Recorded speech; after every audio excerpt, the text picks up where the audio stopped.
Assalamualaikum warahmatullahi wabarakatuh. Di sini saya dan teman-teman akan mempresentasikan materi tentang pohon atau tree. Sebelum ke materi, di sini saya akan memperkenalkan anggota kelompok 6 terlebih dahulu. Yang pertama di sini ada saya, Arpi Siti Nur Asipa. Lalu ada Ajril Yudhistira, Ajrul Fikri Hidayat, Emre Palpebian, Muhammad Jainal Fikri, dan Putri Magdalena. Lanjut, materi yang pertama di sini akan disampaikan oleh Ajril Yudhistira. Nah, baik, perkenalkan nama saya Ajril Yudhistira dengan NIM 23110095. Nah, di sini saya akan pertama-tama saya akan menjelaskan tentang sejarahnya dulu, teman-teman. Nah, untuk sejarah pohon, jadi konsep pohon pertama kali muncul dalam teori graf pada abad ke-19 dan berkembang pesat di abad ke-20-an, terutama dalam ilmu komputer. Pohon digunakan dalam berbagai aplikasi seperti algoritma pencarian, penyortiran, dan struktur data, termasuk binary search tree dan pohon keputusan. Dengan perkembangannya, pohon menjadi komponen penting dalam teori graf dan matematika diskrit, serta memiliki banyak penerapan dalam teknologi modern. Dalam teori graf dan matematika diskrit tidak ditemukan oleh satu orang tertentu saja, melainkan berkembang melalui kontribusi beberapa matematikawan.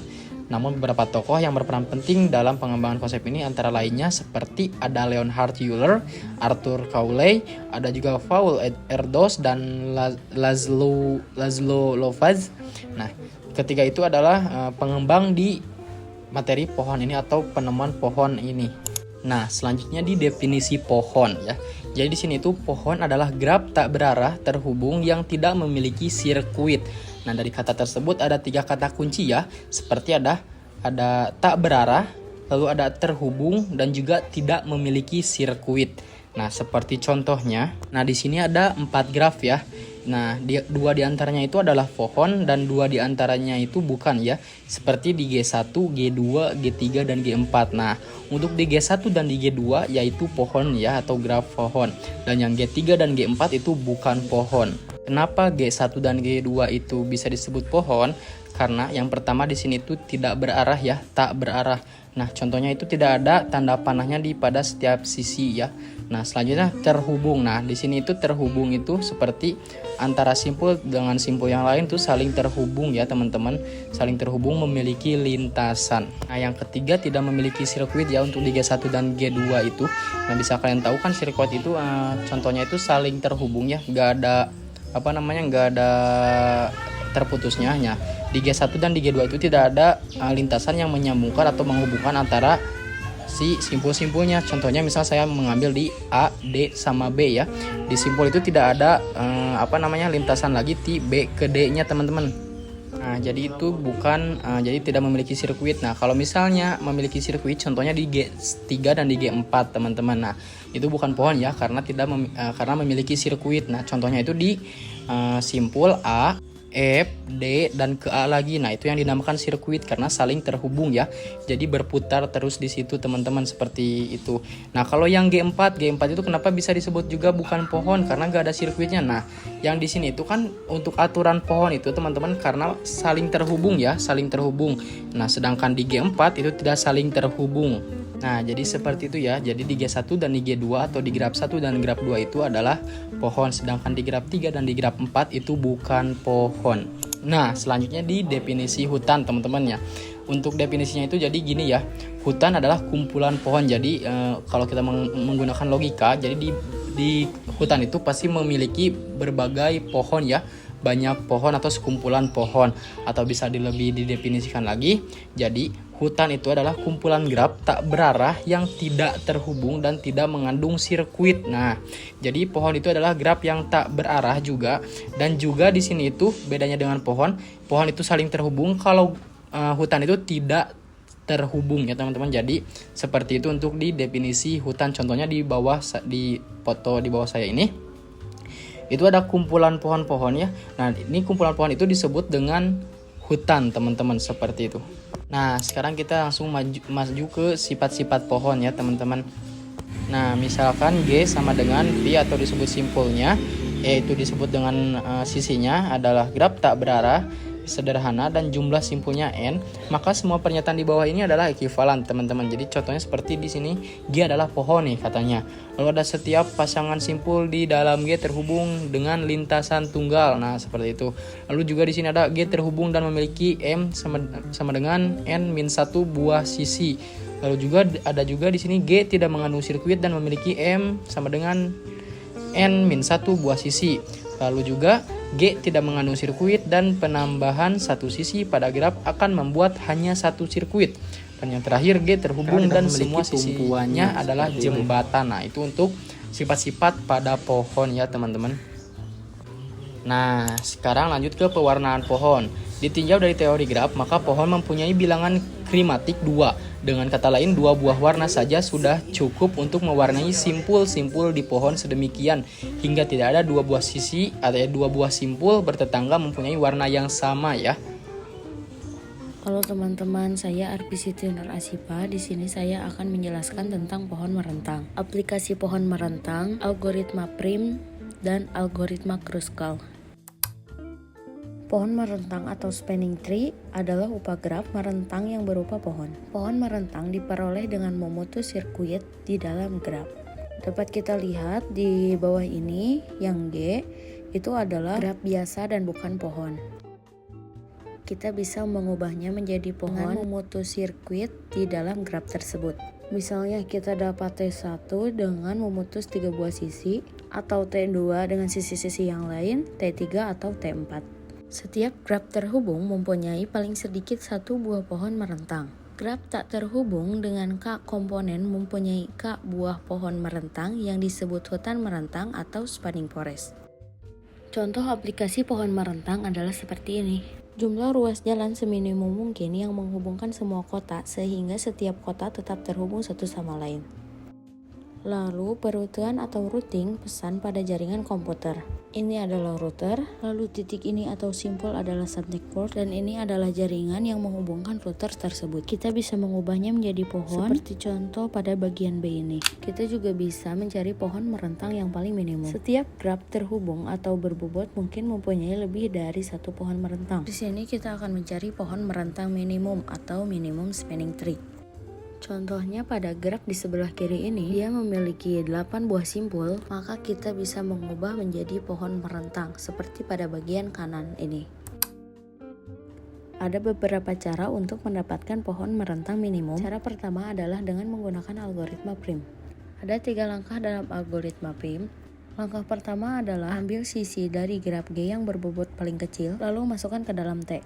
T ini adalah daftar atau list yang menampung sisi bobotnya paling minimum. Langkah kedua yaitu pilih sisi U, V yang mempunyai bobot minimum dan bersisian dengan simpul di T. Tetapi U, V tidak membentuk sirkuit di T. Masukkan U dan V ke dalam T. Untuk langkah ketiga, ulangi langkah 2 sebanyak n-2 kali.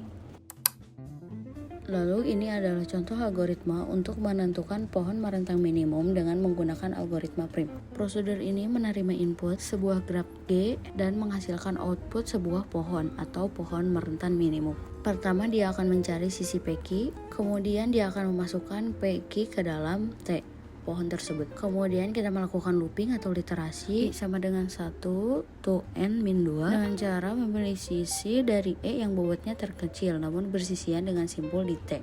Lalu dimasukkanlah ke dalam T tersebut dan berulang kali sampai nilainya n-2. Contohnya pada graf berikut yang memiliki 6 buah simpul. Algoritma prim pada langkah awalnya yaitu akan mencari bobot yang paling minimum. Pada graf ini, bobot yang paling kecil yaitu adalah 10. Maka dia akan menggunakan sisi itu 1, 2, lalu dimasukkan ke dalam pohon. Langkah berikutnya di sini dia akan mencari sisi yang bersisian dengan solusi sementara tersebut, yaitu 1, 2 ini. Dari sisi alternatif ini kita mendapatkan nilai 25, yaitu bobot yang terkecil selanjutnya, yaitu sisi 26. Maka dia masukkan sisi 26 ini ke dalam solusi pohon merentang. Kemudian langkah ketiga, mencari sisi yang bersisian dengan pohon merentang sementara 1, 2 atau 26, maka dia akan mendapatkan bobot yang kecil berikutnya adalah 15. Dia bersisian dengan 2 dan 6, maka dia masukkan sisi 36 ini ke dalam solusi.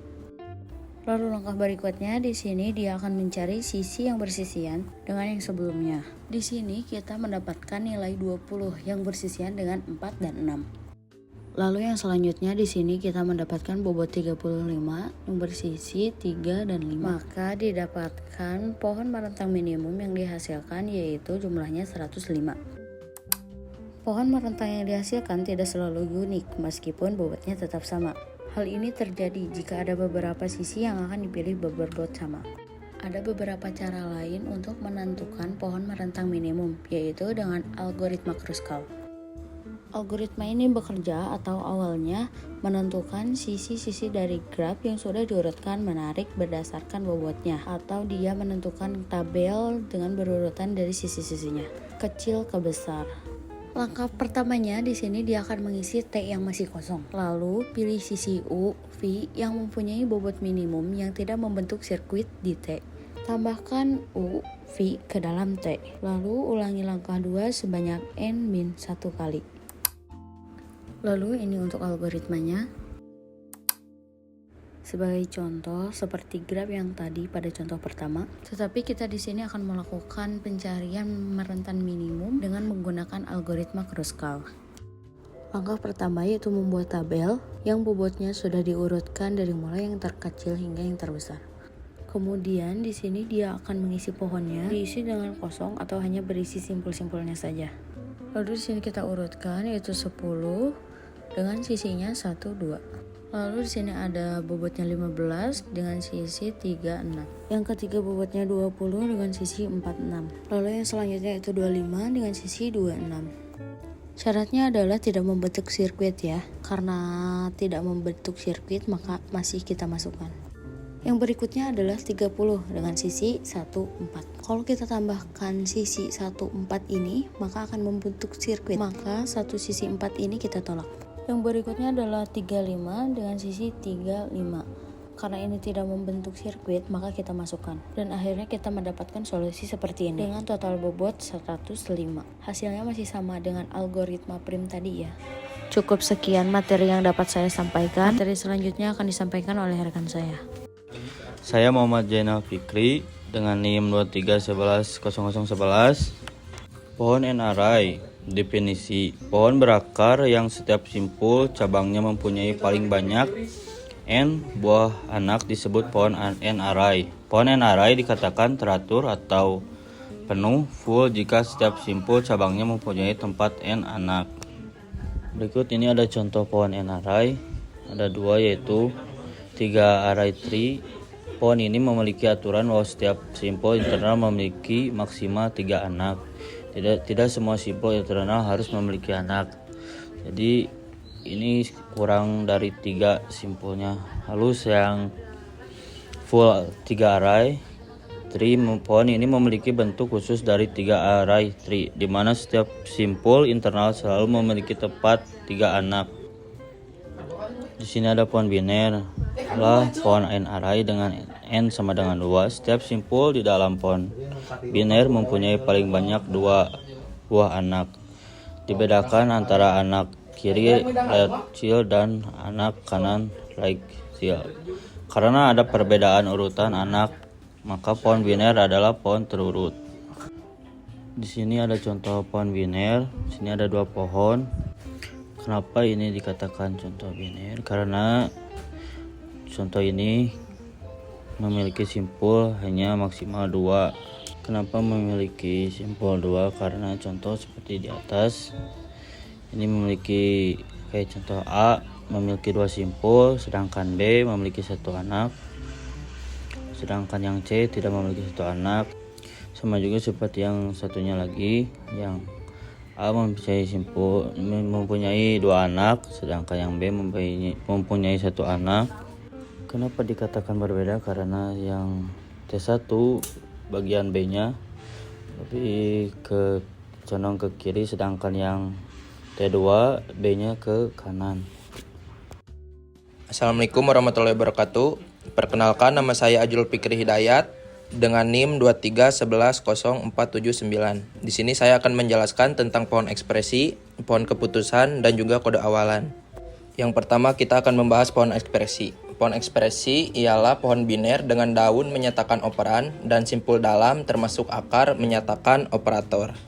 Nah, operan di sini maksudnya adalah karakter atau numerik yang akan kita operasikan. Contohnya, di sini kita punya pohon biner di mana simpul dalam ada akar yang bentuknya bulat hitam itu disebut operator. Dan bagian daun yang ada angkanya disebut operan. Pohon ini juga disebut pohon ekspresi. Karena dia nanti bisa membuatkan dari pohon ini kita bisa menghasilkan sebuah notasi atau sebuah ekspresi yang berbentuk seperti A plus B dikali C dibagi D tambah E.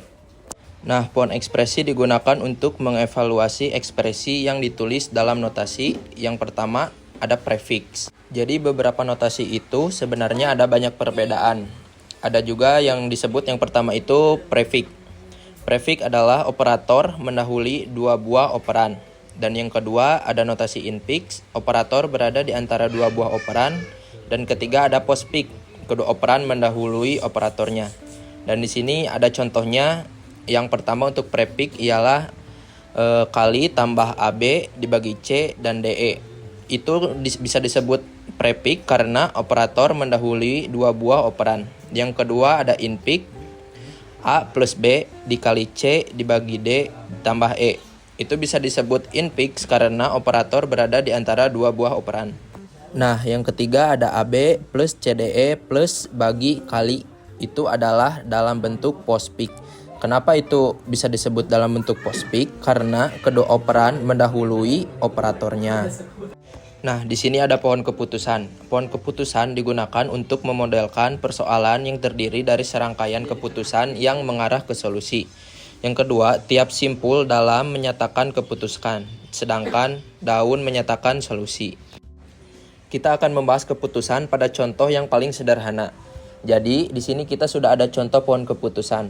Teman-teman bisa perhatikan sebuah pohon ada not dan juga S. Setiap notnya ini adalah berisi keputusan-keputusan dan untuk setiap S-nya ini adalah solusi. Jadi, misalkan kita ada persoalan untuk mengurutkan 3 elemen. Elemennya adalah A, B, dan C. Ketika kita ingin mengurutkan 3 elemen, berarti kita mengurutkan 2 elemen terlebih dahulu. Misalkan kita bandingkan 2 elemen terlebih dahulu antara A dan B. Jika A dibandingkan dengan B, hasilnya bisa saja A lebih besar dari B dan bisa juga B lebih besar dari A. Ketika A lebih besar dari B, misalkan kita perlu melihat juga apakah hubungan antara A dan juga C, jadi kita bandingkan juga A dengan C. Ketika kita membandingkan A dengan C, artinya kita bisa saja hasilnya adalah A lebih dari C atau C lebih dari A. Nah, kalau misalkan C lebih dari A, berarti sudah jelas ya di sini A-nya lebih besar dari B dan C itu lebih besar dari A. Sehingga terlihat bahwa C itu paling besar. Jadi di sini kita langsung simpulkan bahwa C lebih besar dari A dan A lebih besar dari B. Tapi kalau misalkan hasilnya A lebih besar dari C, nah ini kan belum jelas. Kalau di sini sudah ada solusi A lebih besar dari B dan di sini A lebih besar dari C, kita belum tahu hubungan antara B dan C-nya seperti apa. Sehingga perlu kita bandingkan B dengan C. Bisa jadi hasilnya B lebih besar dari C. Kalau B lebih besar dari C, berarti di sini A-nya yang paling besar. Berarti urutannya adalah A lebih besar dari B dan B lebih besar dari C. Jika seandainya C lebih besar dari B, berarti di sini keputusan A lebih besar dari C dan C lebih besar dari B. Demikian juga untuk simpul-simpul yang lain. Nah, itu tadi untuk pohon keputusan. Kemudian selanjutnya selain untuk pohon keputusan, kita juga bisa menerapkan pohon untuk kode Huffman. Untuk bisa masuk ke kode Huffman, kita pelajari terlebih dahulu tentang kode awalan. Kode awalan adalah himpunan kode, misalnya kode biner, sedemikian sehingga tidak ada anggota kumpulan yang merupakan awalan dari anggota yang lain. Contohnya kita ada di next slide. Nah, kode awalan mempunyai pohon biner yang bersesuaian. Sisi diberi label 0 atau 1. Pelabelan sisi harus taat asas, yakni semua sisi kiri dilabeli 0 saja atau 1 saja, sedangkan sisi kanan dilabeli 1 saja atau 0 saja. Barisan sisi-sisi yang dilalui oleh lintasan dari akar daun menyatakan kode awalan. Kode awalan ini ditulis pada daun. Nah, di sini misalkan kita punya kode prefix atau kode awalan 000, 001, 01, 10, 11. Jadi di sini untuk not paling akhir ini adalah kode prefixnya 000 dan dari atas 000. Kemudian kalau ini kode prefix 001 berarti dari atasnya 001. Ini jadi kode prefix 001 dan juga ada yang lainnya. Kode awalan ini dipakai untuk mengkodekan karakter yang ingin dikirimkan melalui jalur data. Jadi setiap karakter di dalam pesan direpresentasikan dengan barisan angka 0 dan 1. Untuk mengirim pesan, kita cukup mengirimkan string angka 0 dan 1 yang merepresentasikan karakter di dalam pesan. Oleh pihak penerima, string angka 0 dan 1 ini dikembalikan lagi ke karakter penyusun pesan semula, agar tidak timbul ambigu dalam mengkonversikan kembali string 0 dan 1 menjadi karakter semula. Maka setiap karakter tidak boleh mempunyai kode yang merupakan awalan bagi kode yang lain. Assalamualaikum warahmatullahi wabarakatuh. Saya Muhammad Reval Febrian dengan NIM 23110025. Di sini saya akan menerangkan tentang kode Huffman dan pohon pencarian. Yang pertama, kode Huffman. Pohon Huffman adalah pohon yang digunakan untuk menemukan kode untuk huruf pada pesan. Kode Huffman berguna untuk meminimumkan jumlah bit yang dibutuhkan dalam merepresentasikan pesan sehingga kita dapat memaparkan atau compression data. Dalam membangun sebuah pohon Huffman, setiap cabang kiri diberi label 0 dan pada setiap cabang kanan diberi label 1. Di sini ada contoh, temukan kode Huffman untuk setiap karakter dengan peluang kemunculan sebagai berikut. Apa sih A sama dengan 0,08 sampai F sama dengan 0,35 itu? Anggap saja kita punya pesan dengan 100 huruf atau 100 karakter yang terdiri dari A sama dengan 0,08, itu artinya dari 100 huruf atau karakter itu terdiri dari 8 huruf A, dan B 10 huruf B dari 100 karakter itu, dan seterusnya. Lanjut ke pohon Huffman-nya. Di sini kan ada inisial forest, kita artikan sebagai hutan. Jadi kita gabungkan A dan B dan dengan hasil 18. Kenapa A dan B itu di tengah? Karena A dan B itu lebih besar dari C dan D. Di sini kenapa B itu di kiri sedangkan A di kanan? Jadi untuk yang ke kiri itu yang lebih besar dan ke kanan itu yang lebih kecil. Selanjutnya gabungkan C dan D dengan 12 ditambah 15 menjadi 27. Berarti di sini posisinya itu ketiga ya, setelah B, AB dan E.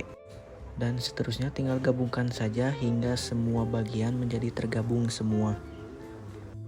Dan di kiri di sini ada kode Huffman yang diperoleh dari pohon Huffman adalah A111 sampai F00. Dari mana itu A11 sampai F00 itu? Dari sini. Jadi dari akar ke A itu melewati poin 111 dan dari akar ke B itu melewati 110 dan seterusnya. Mungkin itu saja untuk contoh kode Huffman. Selanjutnya adalah pohon pencarian biner. Selanjutnya pohon pencarian. Pohon pencarian biner sangat berguna untuk menyelesaikan masalah yang berkaitan dengan pencarian, penyisipan, dan penghapusan elemen. Simpul pada pohon pencarian biner berupa kunci atau data itu sendiri harus bersifat unik. Unik itu kayak NIM mahasiswa. Kan NIM itu pasti gak ada yang sama persis. Dan pohon pencarian biner adalah pohon biner yang setiap kuncinya diatur dalam suatu urutan tertentu. Aturannya adalah semua simpul pada upah pohon kiri mempunyai nilai kunci lebih kecil dari kunci pada akar dalam kurung R. Dan yang kedua, semua simpul pada upah pohon kanan mempunyai nilai kunci lebih besar dari kunci pada akar R. Jadi untuk yang ke kiri itu lebih kecil daripada akar, sedangkan yang ke kanan itu lebih besar daripada akar. Di sini ada contoh, buatlah pohon pencarian biner dengan data berikut. Data sama dengan 50, 32, 18, 40, 60, 52, 5, 25, dan 70. Lalu kita buat 50 ini sebagai akar dan angka selanjutnya kan lebih kecil daripada 50 yaitu 32. Jadi dia jadi anak 50 yang ke kiri. Terus angka selanjutnya adalah 18 yang lebih kecil dari 50 dan lebih kecil dari 32. Jadi ke kiri lagi. Dan selanjutnya 40. 40 kan lebih kecil dari 50 tapi lebih besar dari 32. Jadi si 40 itu turun terus di 32 ke kanan karena lebih besar dari 32. Selanjutnya angka 60, karena 60 lebih besar dari 50 maka di kebawahkannya itu ke kanan ya karena lebih besar. Terus angka selanjutnya 52. 52 itu lebih besar dari 50 tapi lebih kecil dari 60. Maka dia itu turun tapi pas di 60 turun lagi jadi anak 60 tapi ke kiri 52 karena lebih kecil dari 60. Dan selanjutnya ada angka 5. 5 itu lebih kecil dari 50, lebih kecil dari 32, lebih kecil dari 18. Jadi si 5 ini jadi anaknya itu anak 18 ke kiri ya karena lebih kecil. Selanjutnya angka 25. 25 itu lebih kecil dari 32 tapi lebih besar dari 18. Jadi kita itu simpannya itu dari anak 18 tapi ke kanan karena lebih besar dari 18 itu sendiri. Dan yang terakhir ini itu ada 70 tapi ketutupan ya. Jadi karena 70 itu lebih besar dari 50 dan lebih besar dari 60 maka dia itu terus ke kanan hingga akhirnya di sini.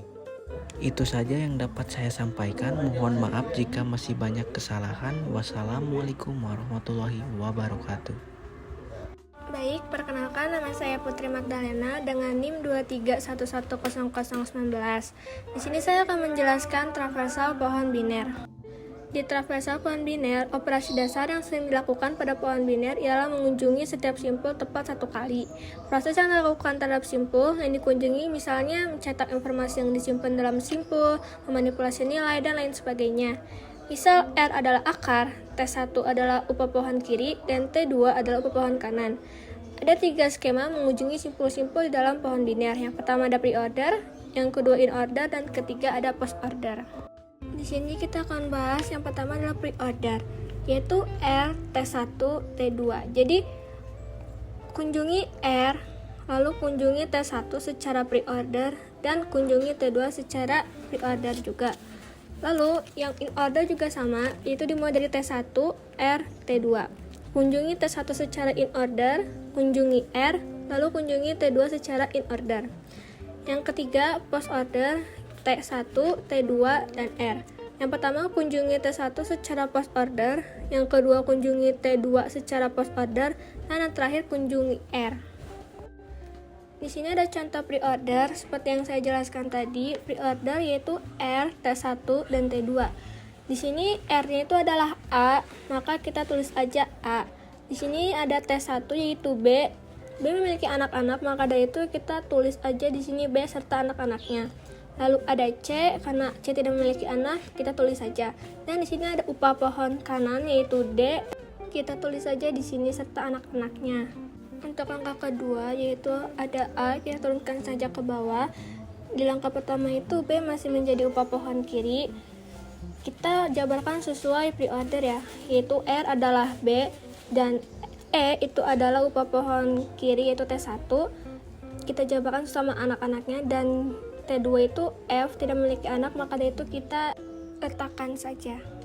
Yang C kita letakkan saja, dan yang D masih menjadi upah pohon kanan. Kita jabarkan sesuai pre-order, di mana R adalah D, T1 adalah G yang masih memiliki anak, kita tulis saja, dan HI tidak memiliki anak, kita jabarkan saja. Untuk langkah ketiga, AB kita turunkan saja ke bawah, dan E masih menjadi upah pohon kiri, kita jabarkan sesuai pre-order, yang dimana E adalah R dan J adalah T1 dan K yaitu T2 yang masih memiliki anak. Untuk F, C, D kita turunkan saja ke bawah, dan untuk G kita jabarkan sesuai pre-order yang dimana G adalah R, T1 adalah L, dan T2 adalah M. Untuk langkah terakhir yaitu A, B, E, J kita turunkan saja ke bawah, dan K kita jabarkan sesuai pre-order yang dimana R adalah K, T adalah T1, dan OP adalah T2. Maka untuk ekspresinya yaitu ada A, B, E, J, K, N, O, P, F, C, D, G, L, M, H, I. Itu untuk contoh pre-order. Di sini ada contoh in order, contoh pohonnya sama seperti contoh pre-order. In order yaitu T1, R, dan T2. Berarti kita mulai dari B yaitu T1, kita tulis serta anak-anaknya, dan untuk R itu adalah A, kita tulis, dan C itu tidak memiliki anak, kita tulis saja, dan untuk T2 yaitu upah pohon kanan, yaitu D, kita tulis serta anak-anaknya. Untuk angka kedua, kita mulai dari T1 yaitu adalah E, serta anak-anaknya kita tulis, dan R itu adalah B, dan T2 itu ada F. F tidak memiliki anak, maka dari itu kita tulis saja di bawah, dan untuk AC kita turunkan saja ke bawah. Untuk upah pohon kanan, kita mulai dari T1 yaitu G, memiliki anak, kita tulis di bawah, dan R adalah D, kita tulis, dan HI tidak memiliki anak, kita tulis di bawah. Untuk angka ketiga, kita mulai dari huruf J, dan untuk R kita tulis E, dan T2 itu ada K, kita memiliki anak, kita tulis, dan untuk B, F, A, C kita tulis ke bawah, dan G kita jabarkan sesuai in order yang dimana T1 L, G adalah R, dan M adalah T2, dan HI kita turunkan saja. Maka untuk ekspresinya itu ada J, E, N, K, O, P, B, F, A, C, L, G, M, D, H, I. Di sini ada contoh post order yaitu T1, T2, dan R. Kita mulai dari T1 yaitu B, kita jabarkan serta anak-anaknya, dan untuk C tidak memiliki anak, kita tulis saja, dan untuk D yaitu T2 kita tulis serta anak-anaknya, dan untuk R yaitu A. Untuk angka kedua yaitu kita mulai dari T1 yaitu E, kita jabarkan serta anak-anaknya, dan untuk F yaitu T2 kita tulis saja karena dia tidak memiliki anak, dan untuk R yaitu B kita tulis, dan C kita masukkan di bawah. Untuk upah pohon kanan D, kita mulai dari T1 yaitu G, kita tulis serta anaknya, dan HI tidak memiliki anak, kita tulis saja di bawah, dan D yaitu R kita tulis, dan A kita turunkan ke bawah. Untuk angka ketiga, kita mulai dari T1 yaitu J, karena J tidak memiliki anak, kita tulis saja ke bawah, dan untuk T2 yaitu ada K, kita sebarkan di bawah serta anak-anaknya, dan untuk R adalah E, kita tuliskan ke bawah. Untuk F, B, C kita tuliskan ke bawah, dan untuk G kita jabarkan sesuai post order di mana T1 adalah L, T2 adalah M, dan R adalah G. Untuk HIDA kita turunkan ke bawah. Dan untuk angka ketiga itu ada J, kita turunkan ke bawah, dan K kita jabarkan sesuai post order yang dimana T1 adalah N, OP adalah T2, dan R adalah K, maka hasilnya akan menjadi JNOP, KE, FBC, LM, GH, IDA. Di sini ada notasi atau ekspresi lintasan hasil traversal pohon biner, disebut juga dengan yang ke-1 ada travel pre-order disebut prefix, dan kedua traversal in order disebut infix, dan 3 traversal post order disebut dengan postfix. Di sini ada contoh, temukan lintasan dari masing-masing traversal dari pohon biner berikut. Saya akan mengambil salah satu contohnya aja yaitu pre-order. Untuk pre-order yaitu R, T1, dan T2. Di sini R-nya adalah bintang dan T1-nya adalah tambah. Kita jabarkan serta anak-anaknya, dan untuk T2-nya ada kurang, kita jabarkan serta anak-anaknya. Untuk angka kedua yaitu bintang kita turunkan saja ke bawah, dan untuk T yaitu R kita tulis, dan T1 itu adalah A, dia tidak memiliki anak, kita tuliskan saja, dan untuk bagi itu T2 masih memiliki anak, kita jabarkan turunkan saja. Untuk upah pohon kanan itu kita jabarkan sesuai pre-order yang dimana R adalah min dan T1 adalah D. Dia tidak memiliki anak, maka kita tulis saja D. Dan untuk T2 nya itu ada bintang, maka kita tulis saja serta anak-anaknya. Di langkah ketiga ini untuk bintang, tambah, dan A kita turunkan saja ke bawah, dan untuk bagi kita jabarkan sesuai pre-order yang dimana R adalah bagi, T1 adalah B, dan T2 adalah C. Dan untuk upah pohon kanan yaitu bintang, kita jabarkan juga sesuai pre-order yang dimana bintang adalah R, E adalah T1, dan F adalah T2. Maka ekspresinya yaitu bintang tambah A bagi B, C minus D bintang E dan F. Untuk ragam soal dan pembahasan, saya ambil satu contoh soal, yaitu gunakan pohon berakar untuk menggambarkan semua kemungkinan hasil dari pertandingan tenis antara dua orang pemain, Anton dan Budi, yang dalam hal ini pemenangnya adalah pemain yang pertama memenangkan 2 set berturut-turut atau pemain yang pertama memenangkan total 3. Penyelesaiannya yaitu pohon berakar yang menggambarkan semua kemungkinan hasil pertandingan tenis. Untuk mencari pemenang pertandingan tenis ditunjukkan di samping ini. A adalah Anton, B adalah Budi. Pemenangan pertandingan. Setiap lintasan dari akar ke daun menyatakan kejadian, yaitu siapa yang memenangkan set yang menuju ke satu hasil pertandingan adalah 10 daun dan 10 lintasan yang menyatakan kemungkinan hasil pertandingan. Di sini ada pohon, yaitu jika A menang, maka akan ada pertandingan lagi. Dan jika di pertandingan itu A menang, maka pertandingan selesai. Dan jika di pertandingan ini B yang menang, maka ada pertandingan lagi.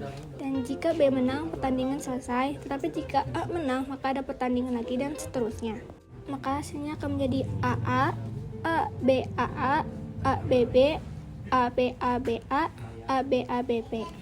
Dan untuk contoh pertandingan lainnya, jika B menang, maka akan ada pertandingan lagi. Dan jika di pertandingan ini B menang, maka pertandingan akan selesai.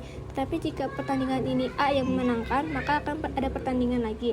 Dan jika di pertandingan ini A yang menang, maka pertandingan akan selesai. Tapi jika B menang, pertandingan akan dilanjutkan dan seterusnya. Maka hasilnya akan menjadi BAA, BABAA, BABAB, BABB, dan BP. Cukup sekian presentasi dari kelompok 6. Mohon maaf apabila ada kesalahan. Wassalamualaikum warahmatullahi wabarakatuh.